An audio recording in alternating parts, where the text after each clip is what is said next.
આપણે પાલકની સેવ બનીને તૈયાર થઈ ગઈ છે. તો જુઓ તમે કેવી સરસ બની છે, મુલાયમ અને મસ્ત બનીને તૈયાર થઈ છે.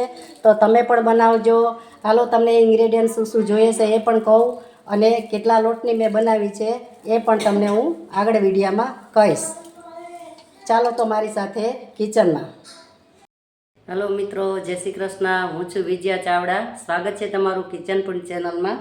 તો આજે આપણે બનાવીશું પાલકની સેવ.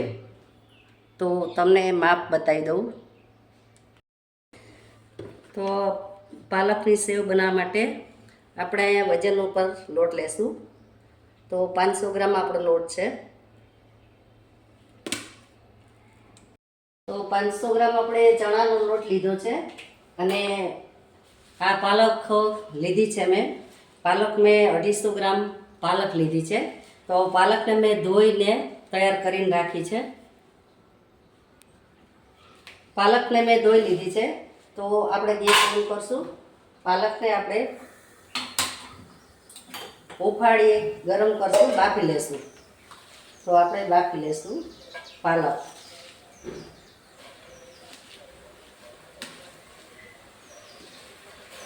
આપણે 1 ગ્લાસ આમાં પાણી નાખશું.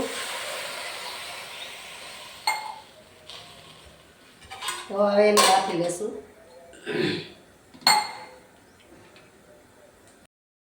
તો આપણી પાલક હવે બફાઈ ગઈ છે. તો આપણે એને ગાળી લઈશું. ગેસ બંધ કરી દઈશું. હવે આપણે એક છાણીમાં ગાળી લઈશું.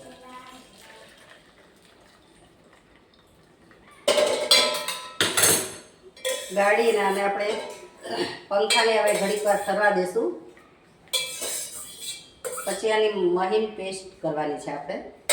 ત્યાં સુધી ઠરવા દઈશું.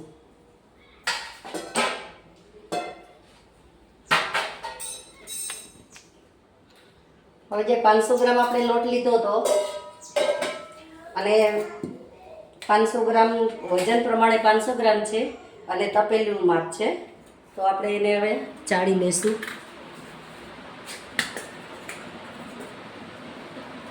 લોટને ચાળી લઈશું.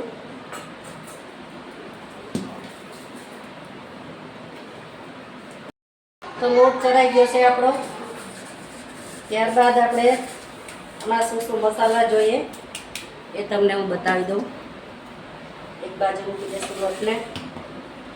તો આપણે આ મસાલામાં તેલ છે, થોડુંક તેલ લેવાનું, બહુ તેલ નથી લેવાનું.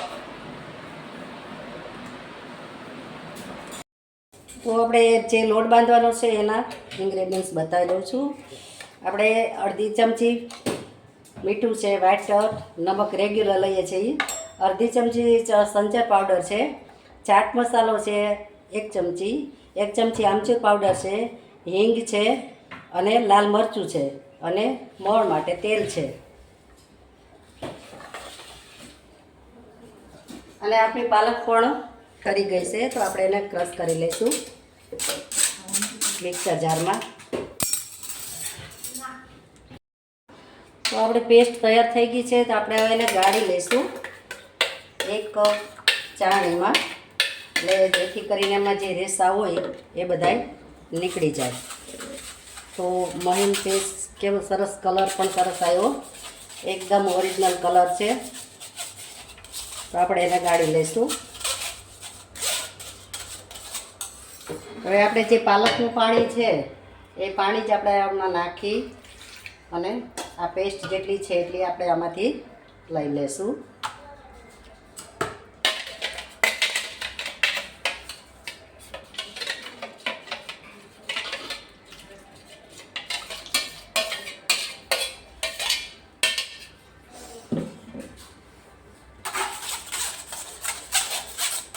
ગાળવાથી શું છે, આપણે જે પાલક બાફી હોય એના રેસા હોય એ રેસા આપણા દૂર થઈ જાય. અને આપણે ઝીણી સેવ બનાવવાની છે, એટલે સેવ આપણી સરસ રીતે બની જાય. નહીં તો પેલું આડું આવે તો સેવ સરસ ના બને, ગાંઠા એ નીકળી જાય. તો તૈયાર છે આપણી પેસ્ટ. હવે આમાં આપણે મસાલા કરીશું. તો આપણે આ સંચર પાવડર લીધો છે એ લઈશું.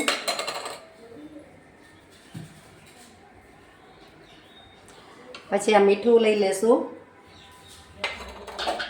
આમચૂર પાવડર લઈ લેશું, ચાટ મસાલો લઈ લેશું, પછી હિંગ લઈ લેશું અને લાલ મરચું લઈ લેશું અને મોણ માટે આપણે તેલ 1 વાટકી લીધું હતું એ લઈ લઈશું. હવે બધું આપણે આને મિક્સ કરી દઈશું.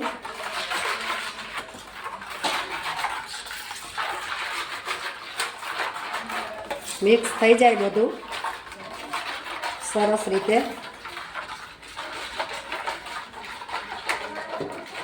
પછી આપણે એમાં ચણાનો લોટ લઈશું. લોટ લઈને હવે આને લોટ બાંધી લઈશું આપણે.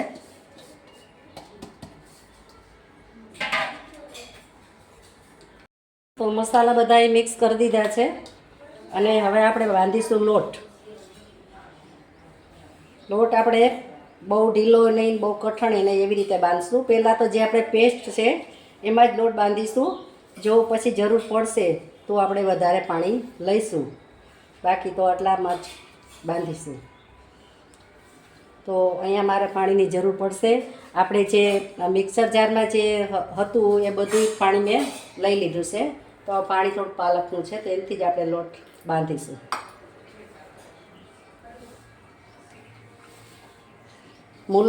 મુલાયમ અને સરસ બને છે આપણે પાલકની જે સેવ છે, બહાર જેવી જ સરસ બને, બહાર કરતાં સરસ આનો સ્વાદ આવે છે. તો તમે પણ ટ્રાય કરજો અને બનાવજો.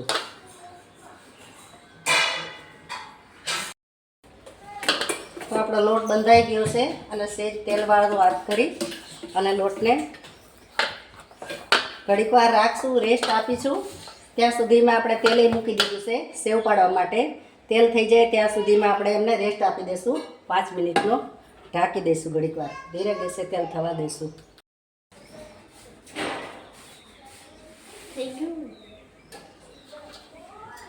તો હવે આપણે મશીન લેશું, મશીનને ગ્રીસ કરી દઈશું તેલથી.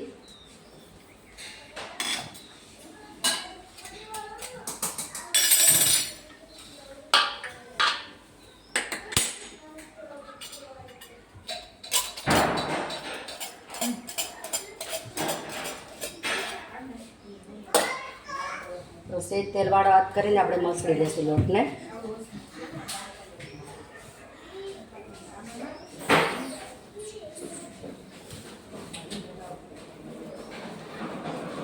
હવે આપણે એમાં મૂકી દઈશું.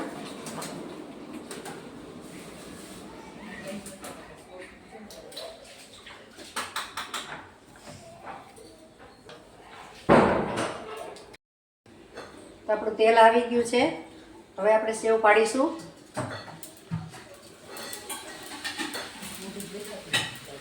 આપણે 2 લેયર જ લેવાના છે, વધારે નથી લેવાના. તો જો આપણી સેવ સરસ રીતે થઈ ગઈ છે અને બહુ જ આકરી ખાવા દેવાની નથી, તરત જ ચડી જાય છે.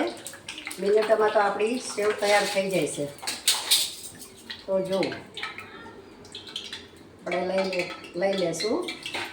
હવે બીજી પાડીશું.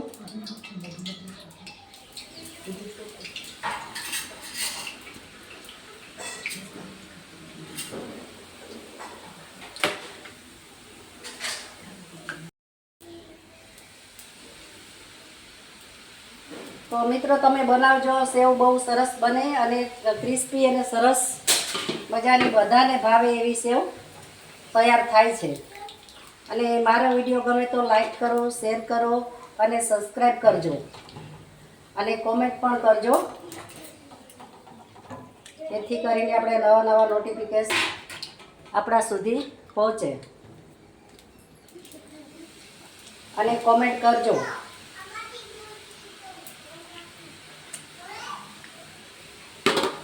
જો ફટાફટ આપણી સેવ બનીને તૈયાર થઈ જાય છે. મિનિટોમાં આપણી સેવ તૈયાર થઈ જાય છે. મુલાયમ, સરસ, ક્રિસ્પી અને નાના મોટા બધાને ભાવે એવી સેવ આપણી પાલકની તૈયાર થઈ જાય છે. અને બહુ વારે નથી લાગતી, 15-20 મિનિટમાં આપણી સેવ તૈયાર થઈ જાય છે. તો તો આપણી બધી સેવ તળાઈ ગઈ છે અને આગલા વિડીયામાં કોમેન્ટ હતી મીનાબેન ચાવડા કે વિજુબેન સરસ બનાવી છે તમે રેસીપી. તો થેન્ક યુ મીનાબેન, આવું પ્રોત્સાહન દેતા રહેજો. અને શિવરામભાઈ કરીને હતા, એની કોમેન્ટ હતી કે સરસ બેન. તો થેન્ક યુ ભાઈ, તમારું સ્વાસ્થ્ય સારું રાખે ભગવાન, અને કોમેન્ટ કરતા રહેજો. પછી ગીતાબેન વિસાવાડિયા, એની પણ કોમેન્ટ હતી કે જય શ્રી કૃષ્ણ બેન, સરસ રસોઈ બની છે. તો થેન્ક યુ ગીતાબેન, તમે પણ કોમેન્ટ કરતા રહેજો અને યાદ કરતા રહેજો અને અમારું પ્રોત્સાહન વધારતા રહેજો. તો હવે આપણી આજની રેસીપી તૈયાર થઈ ગઈ છે. તો જો આપણે આ સરસ રીતે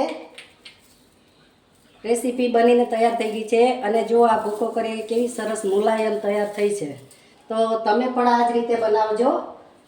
તો આવજો, હવે મળીશું આપણે નેક્સ્ટ વિડીયામાં. ત્યાં સુધી નવી રેસીપી સાથે મળીશું. ત્યાં સુધી આવજો. જય શ્રી કૃષ્ણ, જય માતાજી.